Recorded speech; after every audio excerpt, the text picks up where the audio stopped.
Recently, I read an article about a practice in the UK that had gone back to normal. And what I mean by that is that the waiting rooms were full again, patient expectations were growing again, and general demand was increasing.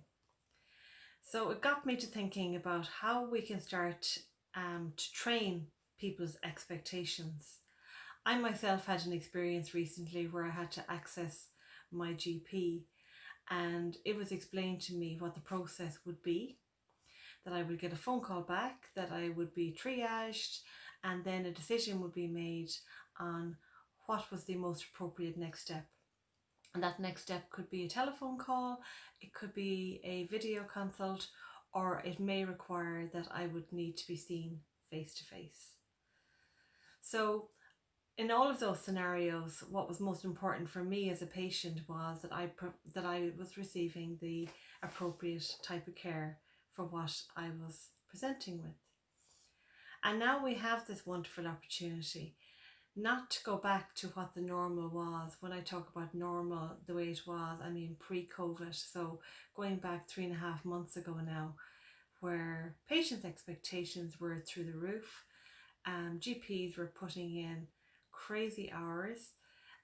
Oftentimes, it was quite a stressful environment, and it was becoming a very unattractive proposition for many who were entering into or considering entering into general practice for the first time. Over the last 3 months, we have learned so many new skills and started to use tools that we'd never used before. Most important of which probably have been effective triaging. So, how can we triage our patients in advance to see what type of care is most appropriate for them, and then whether or not they are appropriate for a telephone consultation, um, or whether they're more appropriate for video, or whether they need to be seen face to face. But again, we have the opportunity now, we have the tools.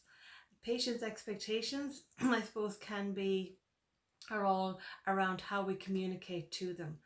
And as long as we're being communicated, as long as patients are being communicated to very, very clearly, so that they understand what the steps are going to be, reassuring them that they are going to be getting the appropriate level of care, and how that's delivered is going to be a decision that's going to be made by their healthcare professional, and that they will trust in that.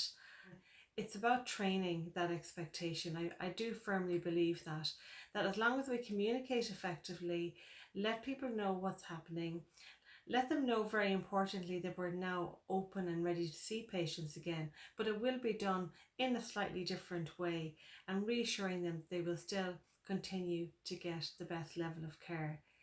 If you'd like any help or support around this, I'd be more than happy to have a chat with you. All my contact details are on my website, bestpractice.ie. Thank you for watching today.